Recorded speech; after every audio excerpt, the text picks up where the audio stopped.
warahmatullahi wabarakatuh. Bismillah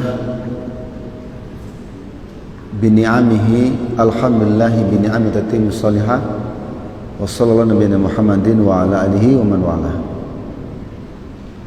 Saudara sekalian, alhamdulillah setelah kita melaksanakan sholat Isya berjamaah, kita akan lanjutkan sejenak pembahasan kitab-kitab pada malam hari ini. Sebelumnya kita sudah membahas bahwa iman itu macam-macam cabangnya, banyak sekali. Dan perlu diketahui bahwa iman ini mencakup seluruh aktivitas seorang hamba, baik ucapannya, perbuatannya maupun i'tiqadnya. Tidak bisa dipisah. Sebab kalau iman itu hanya ucapan, maka berarti tidak berbahayalah keadaan orang-orang munafik. Tidak sepantasnya orang-orang munafik itu dihukum oleh Allah. Bahkan tempat mereka adalah fi asfalin minan nar, di neraka yang paling bawah. Sebab mereka beriman kok, mereka juga mengucapkan syahadat, tapi kenapa mereka dihukum oleh Allah? Mereka kenapa dikatakan kafir oleh Allah? Sebab mereka imannya cuma sebatas ucapan, syahadatnya sebatas ucapan, Islamnya sebatas lisan dan perbuatan, tapi tidak masuk ke dalam hatinya, ke dalam i'tiqadnya. Maka kita katakan iman itu mencakup seluruh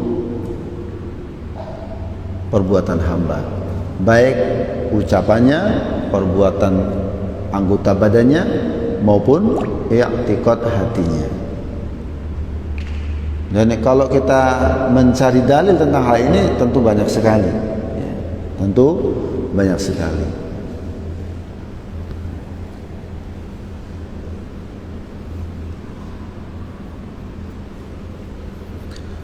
Tentang ucapan, ya tadi bahwa al-imanu syu'batun, iman itu bercabang-cabang. A'laha qaulu la ilaha illallah. Kalaulah ucapan itu bukan termasuk iman, maka untuk apa Rasul sebutkan bahwa iman yang paling tinggi adalah ucapan la ilaha illallah.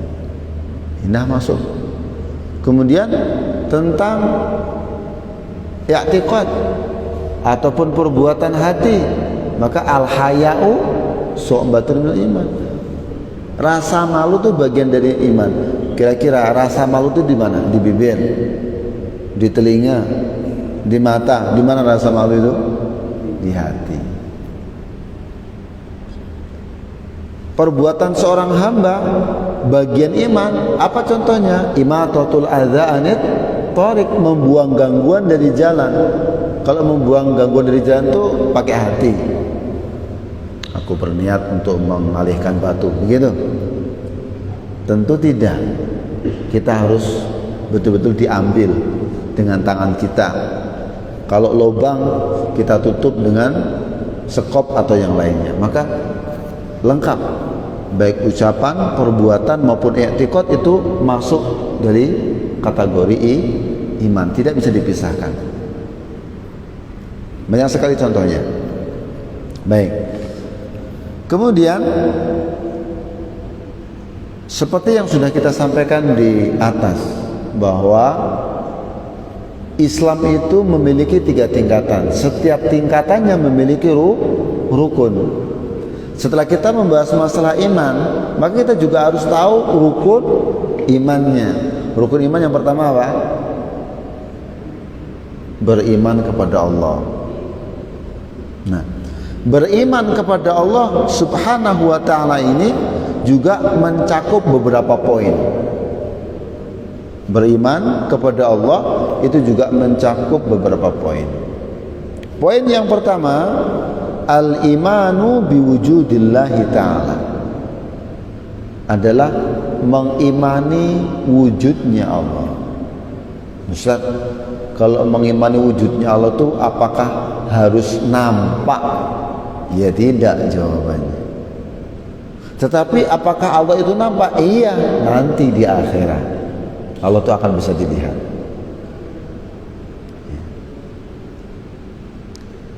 Bahkan kata Syekh Muhammad bin Saleh Al-Utsaimin, mengimani wujudnya Allah itu sangat bisa dan sangat mungkin dengan beberapa hal. Yang pertama, dengan fitrah seseorang, dengan fitrah, dengan nalurinya, bahwa secara naluri manusia lahir itu sudah percaya kalau dia itu ada yang menciptakan setiap orang yang lahir.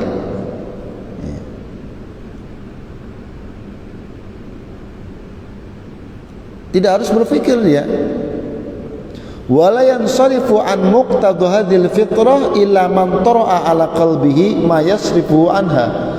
Tidak ada orang yang berpaling dari fitrahnya bahwa dia itu ada yang menciptakan, kecuali orang yang berpenyakit aja, seperti Fir'aun.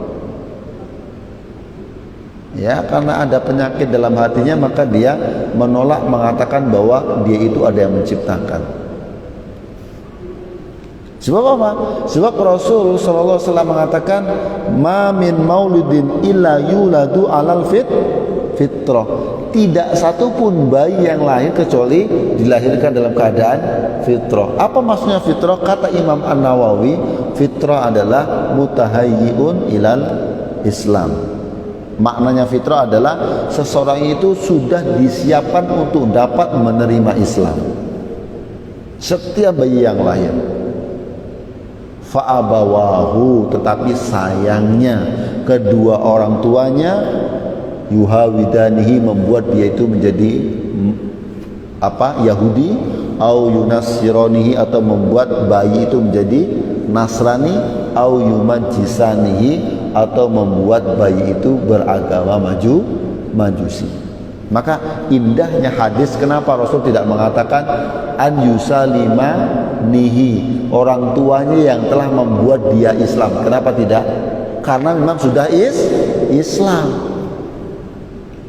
Yang membuat berpaling seorang bayi dari agama aslinya, agama fitrahnya adalah orang tuanya, sehingga bisa Yahudi, bisa Nasrani, bisa Majusi, karena memang awalnya sudah Islam. Ini secara fitrah, naluri, orang itu tahu bahwa ada yang menciptakan, yaitu Allah. Kemudian bisa juga dengan akal kita. Kenapa? Kata beliau Syekh Muhammad bin Saleh, fali anna hadhil makhluqat sabiqaha wa lahiqaha labudda min khaliq aujadaha. Sebab kalau kita fikir-fikir, kata beliau, makhluk yang sebesar ini, yang seluas ini, yang sehebat ini, tidak mungkin dong dia itu ada begitu saja tanpa ada yang menciptakan. Secara akal nggak mungkin. Kenapa? Yang pertama alasannya, la yumkin antu jada nafsaha binafsi. Tidak mungkin seseorang atau makhluk itu bisa menciptakan dirinya sendiri. Mungkin atau tidak mungkin? Meja bisa menciptakan dirinya sendiri. Mungkin atau tidak mungkin? Tidak mungkin. Ini secara akal tidak mungkin. Sebab akal kita akan bisa menerima kalau WHW ini ada yang bangun. Masuk akal tidak? Masuk akal. Anda pergi ke gunung, di sana ada bangunan villa besar, lalu ada orang mengatakan, tahu enggak, tadi malam ini bangunan begitu petir langsung ada. Kira-kira apa yang Anda katakan? Tak masuk akal. Tidak masuk akal. Maka akal kita memaksakan bahwa setiap yang ada berarti harus ada yang mengadakan. Setiap yang wujud berarti ada yang mewujudkan. Sehingga mengantarkan bahwa ini ada Allah yang telah mewujudkan. Ini yang pertama. Dan kemudian kita juga tidak akan bisa secara akal hal itu terjadi dengan sudfatan, yaitu kebetulan. Terjadi secara kebetulan. Sebab biasanya akal kita akan bisa menerima sesuatu kalau terjadinya itu kebetulan itu tidak teratur, ya enggak? Enggak akan teratur, enggak mungkin teratur. Orang kebetulan enggak. Contoh, Anda secara kebetulan bertemu dengan Pak Jokowi, teratur enggak? Enggak teratur. Anda pun mungkin tidak persiapan pakai peci yang ganteng gitu kan, pakai parfum yang paling wangi, tidak mungkin karena kebetulan. Beda ketika Anda memang pengen ketemu dengan dia, ya harus runut toh, harus gini ini jamnya ditentukan, tempatnya ditentukan, tujuannya ditentukan, kan begitu, runut. Maka makhluk ini tidak mungkin kebetulan. Sebab begitu tertata rapinya makhluk ini. Coba, kita kasih contoh. Ketika Allah menciptakan seorang bayi, runut atau tidak runut?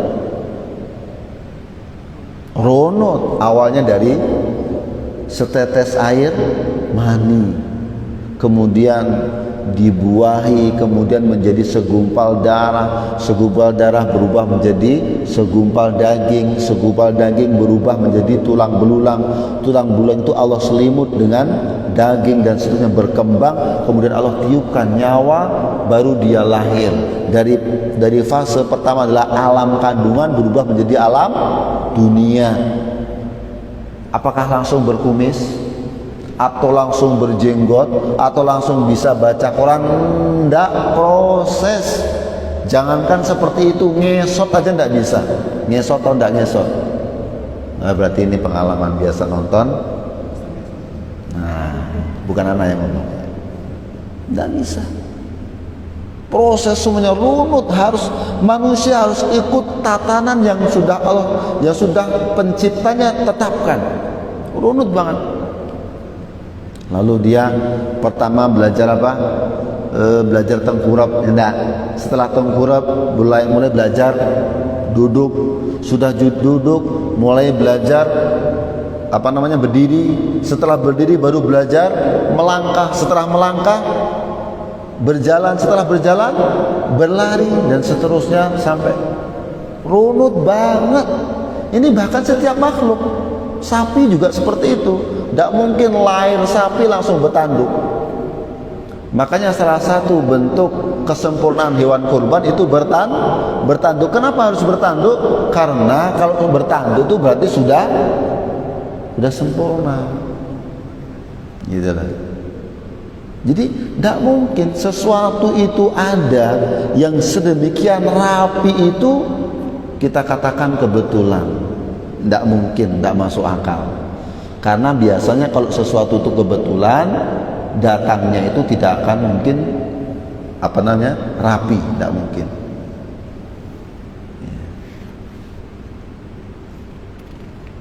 Berarti ya mau tidak mau akal mengatakan bahwa semua ini ada yang telah mengadakan, merencanakan, merapikan. Siapa dia? Allah Subhanahu wa ta'ala. Makanya Allah katakan dalam Al-Quranul Karim, am khuliqu min ghairi syai'in am humul khaliqun. Apakah mereka itu diciptakan dengan tanpa sesuatu, atau justru mereka menciptakan diri mereka sendiri? Ya kan tidak mungkin. Ini pertanyaan sebagai pengingkaran maksudnya.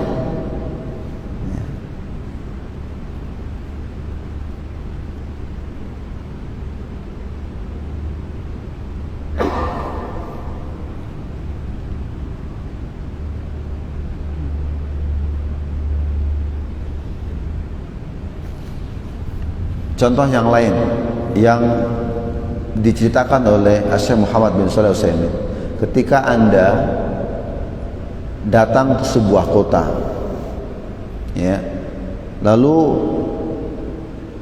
Anda menemukan sebuah gedung yang Masya Allah ya, tinggi, warnanya cakep, pintunya sepadan, jendelanya juga sepadan sesuai dengan bentuknya. Kemudian di bawah kamar-kamar itu ada sungainya yang mengalir.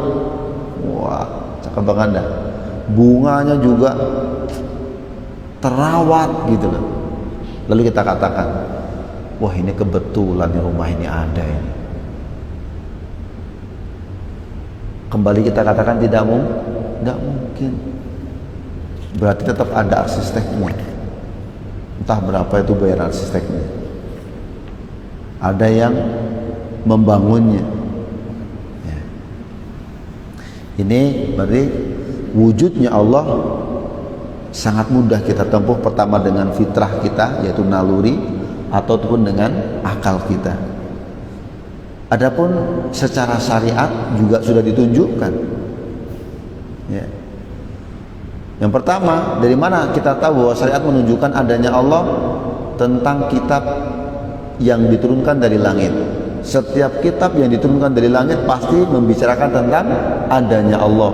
Dari mulai Zabur, dari mulai Taurat, Zabur, Injil sampai Al-Quran, semua membicarakan tentang adanya Allah. Ini secara syariat. Kemudian secara hissi, secara kenyataannya, dari mana kita tahu bahwa Allah itu ada? Yang pertama, kita pernah mendengar bahwa ada orang meminta itu diijabah doanya. Pernah enggak dengar cerita seperti itu? Orang meminta semuanya diijabah oleh Allah. Pernah dengar? Pernah. Ada yang enggak pernah? Saya kira pernah lah ya. Yang paling populer adalah cerita seorang yang selalu beristighfar kepada Allah. Selalu beristighfar. Kalau mau minta apapun beristighfar dulu. Dia itu. Suatu ketika dia kedatangan tamu agung yang luar biasa. Tapi tamu itu datang bukan begitu saja. Kayak sudah direncanakan. Ya memang sudah direncanakan. Siapa yang merencanakan? Allah. Seorang musafir yang sudah tua renta ini kecapean singgah di masjid. Begitu singgah di masjid karena merasa waktu subuh itu sudah dekat, dia itu bermaksud untuk ya sekedar rebahan di masjid tersebut. Ternyata khazinul masjid tidak mengizinkan. Ya, takmir masjidnya tidak membolehkan. Sehingga orang tua ini dihardik, keluar kau keluar. Ini bukan villa, ini bukan tempat penginapan. Ini adalah rumah Allah. Akhirnya singkat cerita, dia pun keluar dari masjid. Melihat adegan yang luar biasa itu, ada di depan masjid itu seorang penjual roti yang memang dia itu kalau jualan itu pagi-pagi, maka jam 2, jam 3 udah bangun bikin roti. Melihat kayak itu, dia pun nyamperin, ada apa ini? Ini loh, ada tamu kok enak aja mau nginep di dalam masjid. Ya singkat cerita, sudahlah Pak Tua, yuk ke rumahku, ke gubukku. Begitu dia mampir di gubuknya, ya dihidangi sebagaimana tamu yang lainnya, karena kebiasaan mereka adalah menjamu tamu. Sang tamu pun istirahat. Begitu istirahat, sang tamu itu mendengar munajat tuan rumah. Ternyata dia itu sering beristighfar. Asal mau minta sesuatu istighfar dulu. Asal mau minta sesuatu istighfar dulu. Sehingga sang tamu itu tidak jadi tidur, tapi malah asik mendengarkan apa yang dia munajatkan. Singkat cerita, sang tamu pun penasaran dan bertanya kepada tuan rumah, wahai tuan rumah, aku tadi mendengar kamu kok istighfar terus ya. Asal mau minta sesuatu kok istighfar, asal minta sesuatu istighfar. Emang ada apa dengan hal tersebut? Lalu sang tuan rumah bercerita, wahai bapak tua, wallahi, kata dia, semenjak aku membiasakan istighfar dan memperbanyaknya, bahkan sebelum aku meminta kepada Allah sesuatu, aku selalu iringi dengan istighfar. Tidak ada permintaan satupun yang aku minta kepada Allah kecuali Allah kabulkan. Semuanya yang aku minta, hanya satu yang belum Allah kabulkan. Bayangkan, berarti kan semuanya sudah dapat ya? Itu bukti bahwa ada orang yang meminta, ada yang mengabulkannya. Siapa yang meminta? Hamba Allah. Siapa yang mengabulkan? Allah. Lalu sang tamu pun penasaran, emang kamu minta apa yang satu itu? Aku tuh minta kepada Allah, pengen ketemu dengan guru besarku, imam besarku. Siapa dia? Imam Ahmad ibn Hanbal. Sontak sang tamu pun menangis. Ya Allah, berarti ini karena doamu aku nyampe ke rumahmu ini. Kamu tahu enggak siapa aku? Enggak tahu. Akulah Ahmad ibn Hanbal, muridnya Imam Syafi'i rahimahumullah. Ini cerita tentang doa, saudaraku sekalian. Ini jelas Allah itu wujud. Buktinya apa? Buktinya ada orang yang meminta dan dikabulkan. Ini satu. Yang kedua, pernah enggak kita dengar tentang mukjizat? Pernah enggak? Ada. Siapa yang ngasih mukjizat itu? Allah. Dan mukjizat selalu tidak masuk akal. Sebab kalau mukjizat itu masuk akal, ya kata orang-orang kafir, itu mah bisa secara teori begini. Kita ambil contoh mukjizatnya permintaan kaum Nabi Saleh. Apa permintaan mereka? Aku mau beriman kepadamu asalkan kamu bisa mendatangkan kepada kami hewan ataupun ya binatang atau unta. Begini, tapi unta itu tidak lahir sebagaimana unta yang lainnya. Dia menantang Nabi Soleh untuk mendatangkan unta yang lahir dari batu. Allah kabulkan enggak dalam Al-Quran? Allah kabulkan enggak? Allah kabulkan. Makanya ketika seseorang mendewakan atau menyembah sesuatu yang lahir tanpa bapak, lebih hebat unta tadi. Dia lahir tidak ada bapak, tidak ada ibunya.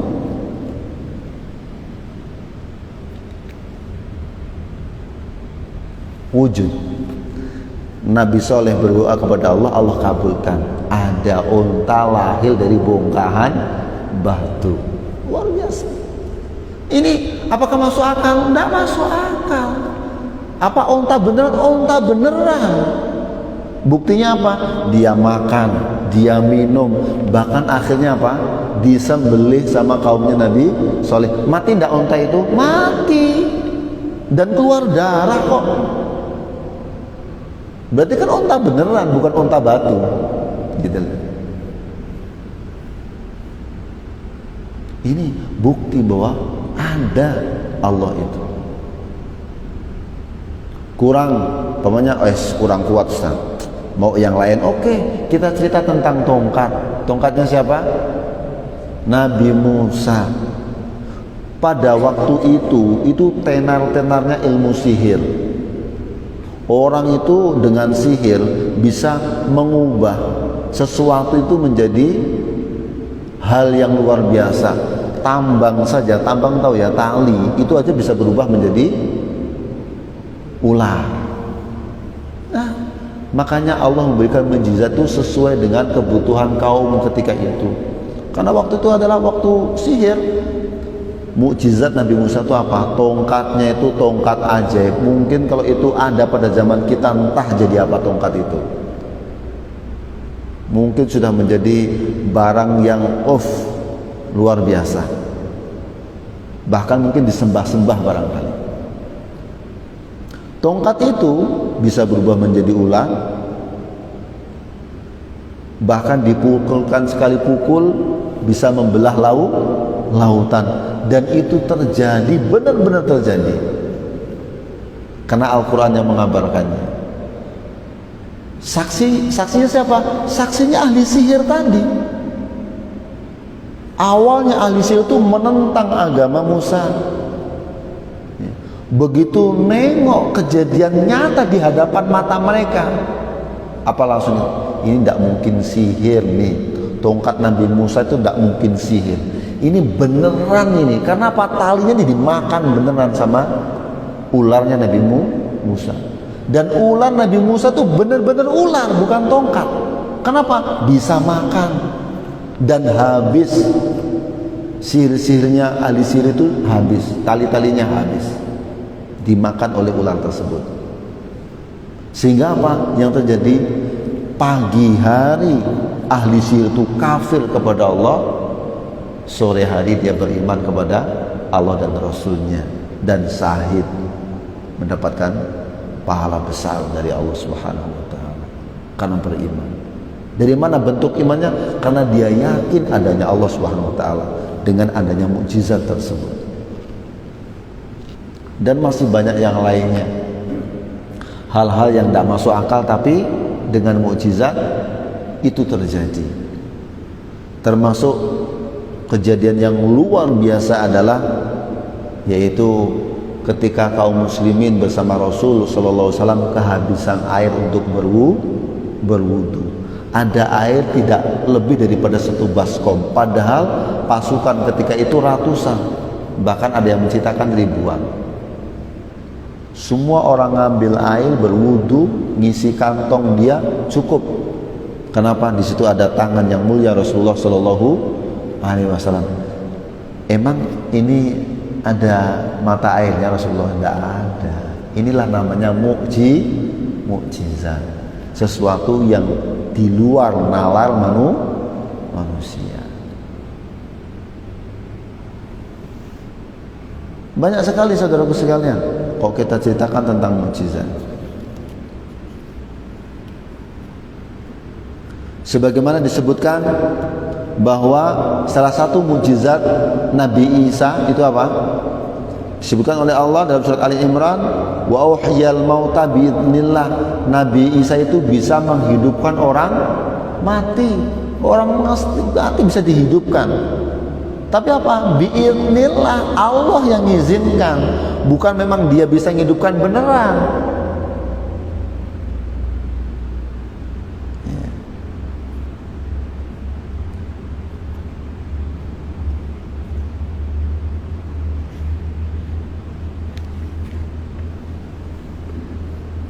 Ini adalah cakupan yang pertama, bahwa beriman kepada Allah itu yang pertama kita beriman kepada wujudnya. Yang kedua, beriman dengan rububiyah Allah. Apa maksudnya rububiyah? Bahwa Allah yang menciptakan, Allah yang mengatur, Allah yang memberikan rezeki. Ini Allah yang menciptakan, Allah yang mengatur, Allah yang telah memberikan rezeki.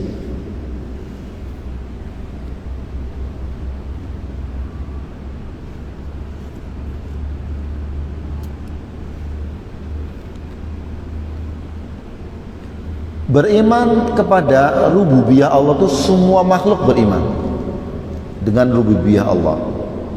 Hatta orang musyrik saja beriman tentang rububiyah Allah. Sebagaimana Allah berfirman, "Qul limanil ardu wa man fiha." Katakanlah, tanyakan kepada mereka, milik siapa langit, milik siapa bumi, dan apa yang ada di dalamnya. In kuntum ta'lamun, jika kalian betul-betul mengetahui. Sayaqulu lillah, pasti mereka akan menjawab ini milik Allah. Afala tadzakkarun, tapi kenapa kamu tidak mengambil pelajaran? Kalau memang ini adalah milik Allah, seharusnya kalau kamu minta hanya kepada Allah.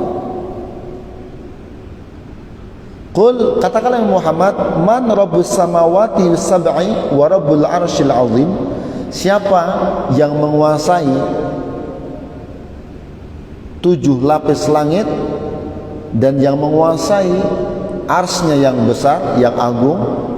Sayaquluna lillah. Ya pasti Allah, kata mereka. Afala tattaqun, kenapa kamu tidak takut kepada Allah? Yaitu hanya mentauhidkan Allah Azza wa Jalla. Jadi orang musyrik sekalipun kalau ditanya, jawabannya juga bahwa semua ini adalah milik Allah. Semua ini adalah Allah yang menciptakan. Semua ini adalah Allah yang mengatur. Tapi kenapa mereka tetap dikatakan kafir dalam surat Al-Bayyinah? Sebab mereka hanya sebatas mengimani rububiyah Allah, tetapi tidak mengimani uluhiyah Allah. Makanya cakupan iman yang ketiga adalah beriman kepada uluhiyah Allah, yaitu Allah adalah satu-satunya zat yang berhak disembah. Satu-satunya zat yang berhak dimintain, satu-satunya hak yang berhak untuk kita bersandar kepadanya, bertawakal kepadanya.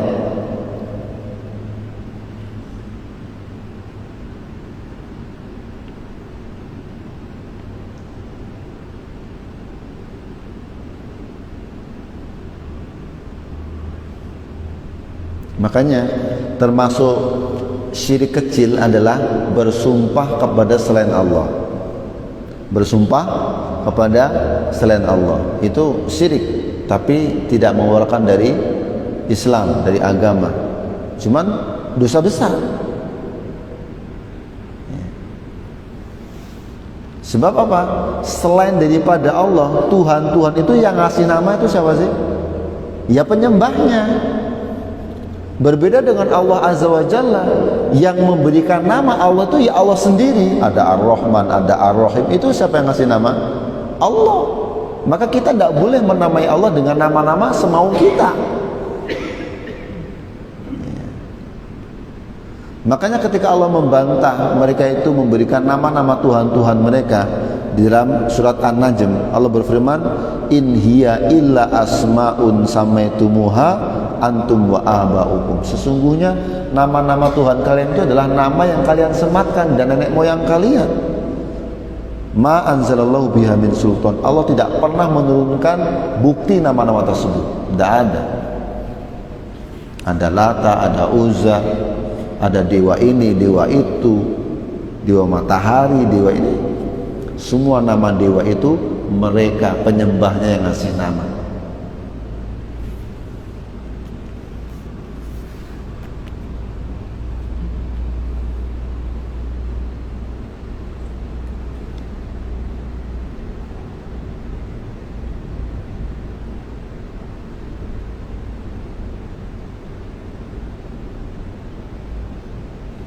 Kemudian yang keempat adalah al-imanu bi asma'ihi wa sifatihi.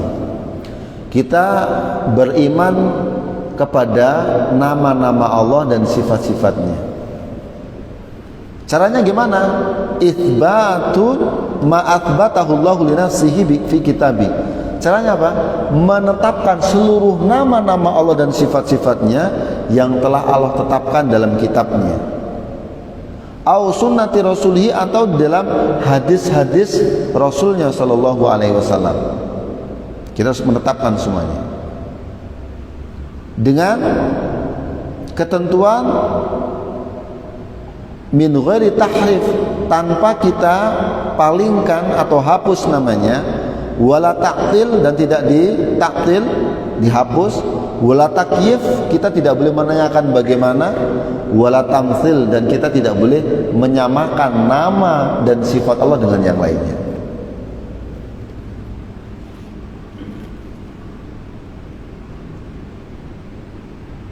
Makanya Allah berfirman, laisa kamitslihi syai'un wa huwas samiul basir. Allah itu sifat dan namanya enggak seperti dengan makhluk atau yang lainnya, tetapi Allah itu apa? Dialah Allah yang maha mendengar dan maha melihat. Maka penetapannya itu kita perincikan sesuai dengan yang Allah sebutkan, ya, penetapannya, dan kita nafikan Allah secara global, bahwa Allah itu tidak seperti makhluknya secara global. Contoh pendengaran Allah, kita tetapkan bahwa Allah itu mendengar, tapi kita nafikan pendengaran Allah itu sebagaimana pendengaran makhluk secara global. Dan tidak pernah ulama mengatakan siapa yang menetapkan Allah itu maha mendengar berarti dia telah menyamakan Allah dengan makhluk. Walaupun makhluk itu juga mendengar, sebab mendengarnya makhluk itu terbatas, berbeda dengan mendengarnya Allah Subhanahu wa ta'ala. Demikian juga dengan melihat, kita tetapkan bahwa Allah itu melihat, tapi kita menafikan bahwa Allah itu melihatnya seperti makhluk, sebab makhluk itu penglihatannya terbatas, sementara penglihatan Allah itu tidak ada batasnya. Maka berkaitan iman kepada nama dan sifat-sifat Allah ini cukup simpel. Kita hanya mengimani semua yang dikabarkan oleh Allah dan Rasulnya, baik yang berada di dalam Al-Quran maupun di dalam hadis-hadis Rasul, tanpa kita rubah maknanya, ya, kita hapus sifatnya, atau kita katakan bagaimana, atau kita katakan kita serupakan dengan makhluknya. Dan insya Allah pada pertemuan berikutnya kita akan coba menjelaskan tentang nama dan sifat Allah secara lebih terperinci, karena berkaitan dengan nama dan sifat Allah ini banyak di antara kita yang kadang-kadang gagal paham, sehingga kita terjerumus kepada pemahaman yang keliru. Semoga Allah mudahkan pada pertemuan berikutnya kita bisa membahasnya. Saya pikir sampai di sini dulu pembahasan kita tentang iman, ya, tentang iman, bahwa iman itu mencakup semua perbuatan manusia, semua perbuatan seorang hamba, baik lisannya maupun perbuatan badannya maupun hatinya. Itu semua masuk dalam kategori iman. Kemudian iman itu juga memiliki rukun. Rukun yang pertama adalah beriman kepada Allah. Beriman kepada Allah itu mencakup beberapa poin. Poin yang pertama, beriman kepada wujudnya Allah. Poin yang kedua, beriman kepada rububiyah Allah. Poin yang ketiga, beriman kepada uluhiyah Allah. Poin yang keempat, beriman kepada nama dan sifat-sifat Allah. Walaupun belum tuntas yang poin yang keempat ini, semoga Allah mudahkan bisa menuntaskannya. Barakallahu fikum wa jazakumullahu jazaan katsira. Silakan kalau mungkin ada pertanyaan.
Nah, tayyib, barakallahu fikum wa jazakumullahu jazaan katsiran. Yang pertama terkait dengan al-haya minal iman. Rasa malu bagian dari iman. Jadi bedakan seseorang itu melakukan sesuatu dengan sengaja atau karena memang tidak disengaja. Itu harus kita bedakan dulu. Karena al-haya minal iman, rasa malu bagian dari iman. Kemudian antum contohkan dengan cara berpakaian kita saat kita sholat, maka tentu keadaan orang itu berbeda-beda. Bahkan satu orang itu saja bisa mengalami beberapa keadaan yang tidak akan sama rata. Makanya keadaan ibadahnya orang yang mukim itu juga Allah bedakan kok dengan orang yang musafir. Sholatnya orang dalam keadaan aman juga berbeda dengan sholatnya orang dalam keadaan genting, dalam keadaan gempa, dalam keadaan banjir. Beda sholatnya. Apalagi dalam keadaan menghadapi musuh, berbeda. Maka demikian pula keadaan kita, wahai saudara sekalian, berkaitan dengan pakaian kita ketika sholat menghadap Allah Azza wa Jalla. Tengok apa keadaan kita dulu. Cuman standarnya harus ada. Apa standarnya? Menutup aurat. Itu standarnya. Wa auratul rajuli minas surrati ila rukbah. Aurat yang harus ditutupi dari seorang laki-laki adalah apa yang ada di antara pusatnya dan lututnya. Wa amal mar'ah fajami'uha aurat. Adapun laki perempuan, maka semuanya adalah aurat. Ilal wajha, kecuali wajahnya ketika sholat ataupun tawaf. Selain daripada itu aurat semua. Itulah. Lalu bagaimana Ustadz kalau kita kadang-kadang sholat kok pakai pakaian ya mungkin tidak sepantas ketika kita Jumatan umpamanya, karena kita mungkin kerja, karena musafir. Makanya lagi-lagi keadaan manusia itu ditengok. Sebagaimana dahulu para sahabat, jarang sahabat itu memiliki pakaian lebih daripada satu helai. Jarang. Bahkan banyak di antara mereka tuh satu helai pakaian itu hanya bisa menutupi bagian bawah, bagian atasnya tidak ketutupan. Banyak di antara para sahabat, karena pas saking miskinnya mereka. Tapi miskinnya sahabat itu, wahai saudaraku, cuma miskin masalah fisiknya, masalah zahirnya, masalah dunia, masalah imannya jangan ditanya. Masalah berlomba-lomba tentang akhirat jangan antum tanya. Luar biasa mereka. Tapi Rasul tidak pernah menghalau mereka dari masjid. Yang tidak pakai penutup atas jangan masuk masjid, tidak juga. Karena memang apa? Memang keadaan mereka. Mereka tidak sengaja seperti itu. Keadaan yang membuat dia itu, bahkan sampai muncul pertanyaan, wahai Rasulullah, bagaimana ketika Rasul mewajibkan, mengharuskan semua lapisan masyarakat ikut sholat id, bahkan wanita-wanita pinggiran pun ikut sholat id. Ada pertanyaan, ya Rasul, bagaimana kalau mereka tidak punya jilbab, tidak punya kain yang bisa menutupi kepala mereka? Apa kata Rasul? Hendaklah wanita-wanita yang punya jilbab itu mengurungkan jilbabnya kepada saudarinya. Itu lebih bermanfaat. Bayangkan kayak apa miskinnya coba seorang wanita sampai tidak punya penutup kerudung. Tapi apakah mereka berdosa? Tidak. Artinya apa? Mereka boncengan, mas. Kerudungnya satu kerudung dipakai berdua. Saking mereka tuh antusias dan semangatnya, dan juga saking belas kasihannya Rasulullah kepada para sahabat agar mereka semua baik laki-laki maupun perempuan mendapatkan keutamaan dan faedah salat Id. Hanya saja Rasul memberikan wasiat kepada para wanita, bagi yang haid hendaklah mereka menjauh dari tempat sholat. Tuh, coba perhatikan. Maka kembali lagi kepada al-haya, rasa malu kita kepada Allah. Bedakan keadaan kita sengaja dengan tidak sengaja. Kalau kita Jumatan, sudah jelas banyak pilihan pakaian kita, bisa kita memilihnya, masih saja kita pakai baju partai, ini kan keterlaluan gitu. Ya kan? Keterlaluan. Maka bedakan keadaan kita. termasuk juga penutup kepala. Para ulama mengatakan, hendalah wahai saudaraku sekalian, ketika kita menghadap Allah, tutuplah kepala. Kenapa? Karena Rasul tidak pernah membuka kepalanya ketika menghadap kepada Allah, kecuali dalam keadaan ihram, karena tidak boleh nutup kepala. Ya. Jadi ini saudaraku sekalian, perlu dibedakan antara kita sengaja maupun tidak sengaja, antara kita sholat mukim di rumah ataupun sholat musafir, sholat dalam keadaan kita di kantor, ya, dalam pekerjaan, atau sholat kita di dalam tempat-tempat yang lainnya. Mungkin semoga itu bisa menjawab. Wallahu ta'ala alam bissawab.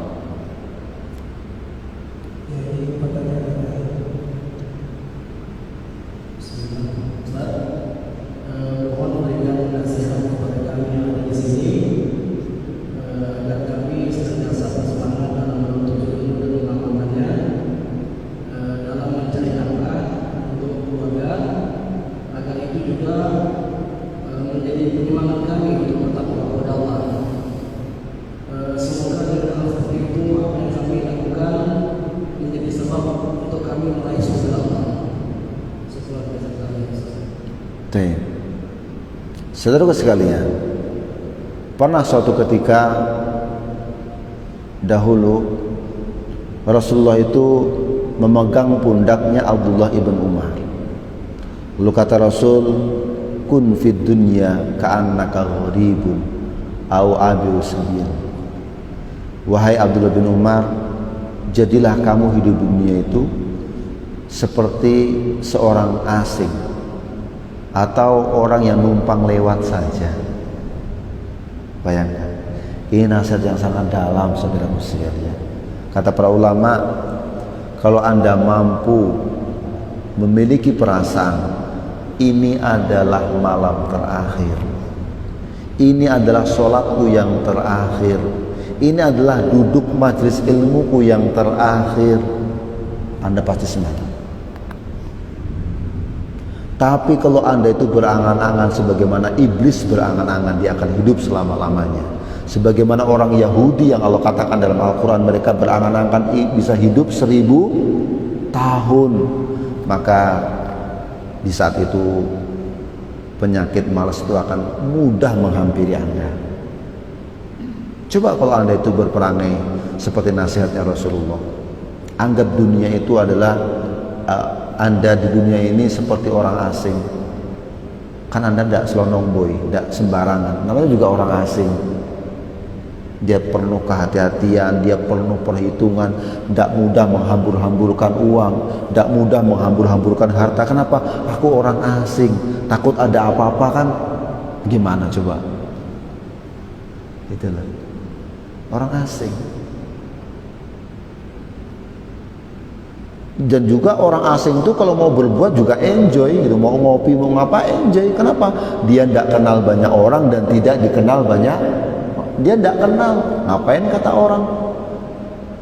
Dia tidak dikenal, cuek juga ya kan, pede-pede aja mau dia kenal. Seharusnya orang ibadah juga seperti itu. Maka ketulusan akan mudah. Makanya lagi-lagi dunia sosial kita ini memang luar biasa, fitnahnya luar biasa. Asik-asik kita beberapa kali Allah bangunkan untuk bisa sholat malam, aman, tidak ada orang tahu, setan datang menggoda, bikin status. Alhamdulillah akhir-akhir ini Allah mudahkan aku bisa sholat malam. Wah, seret masuk status, fulan membaca. Fulannya juga pandai. Pertama komentar apa? Barakallahu fikum, ya Allah semoga kau istiqomahkan oleh Allah, bisa selalu qiyamul lail. Bayangkan luar biasanya ya kan. Tuh saudaraku, maka hiduplah Anda di dunia itu seperti orang asing, atau bahkan seperti orang yang hanya numpang lewat. Aku cuma numpang lewat kok, besok sudah kembali ke akhirat. Sholat isya ini hanya numpang lewat, besok sudah kembali ke akhirat. insya Allah Anda akan semangat belajar dan mengamalkan.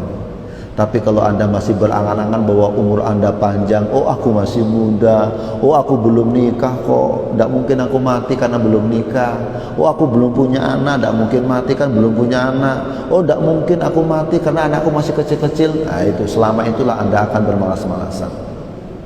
Maka bersemangatlah. Kita sambut nasihat Rasulullah SAW.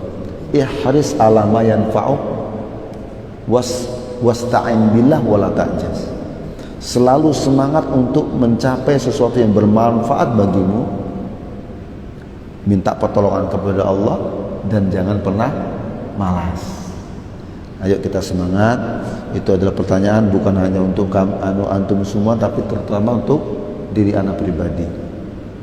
Salah satu caranya adalah anggap ini adalah pertemuan terakhir.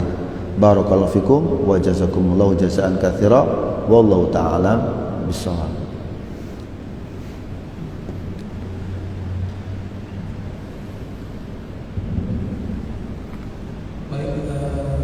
Mungkin yang tadi adalah pertanyaan terakhir, maka pertanyaan terakhir maka akhir pula pertemuan kita pada hari ini informasikan untuk besok insyaallah akan ada kajian kitab kembali kerja kita hadis arba'in. Bagi yang berkesempatan hadir dipersilakan. Untuk selanjutnya kami persilakan kepada Ustaz untuk majelis ini. Taib, barakallahu fikum wa jazakumullahu jazaan katsira. Kepada teman-teman sekalian, semoga Allah selalu menjaga kita semua, menjaga hati kita, menjaga niat kita, menjaga keikhlasan kita, menjaga keluarga dan harta kita, dan semoga Allah mengumpulkan kita semuanya bersama orang-orang pilihannya kelak di yaumul qiyamah. Kita akhiri, subhanakallahumma bihamdika asyhadu an la ilaha illa anta astaghfiruka wa atubu ilaik.